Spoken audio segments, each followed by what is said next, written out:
बचपन के प्यार हमर काहे भुलाई गे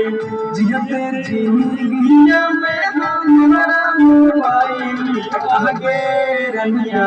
कहे गेली हमारा भुलाई आगे रनिया कहे गेली हमारा भुलाई रहतो दिन देखलियो तो हमारे सपना मागे तोहरे में बसल मन पराना आगे रनिया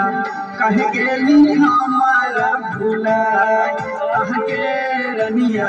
कहे गेली हमारा भुलाई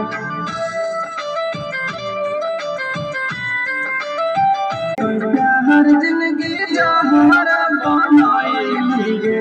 वादा कैली सातो जन्म एको नानी भाई आगे रनिया कहे गेली हमारा भुलाई आगे रनिया चल गेली हमारा ठुकरा तो बिया बाजा बजाई ससुरा आगे अपने ही हाथ खिलाई के जहरा आगे रनिया तब जाइए हम ससुरा आगे रनिया तब जाइए पिया के घर। Presented by Sur Samrat Studio, मीठा बोलिए हमारा भाई गे अब है कि प्यार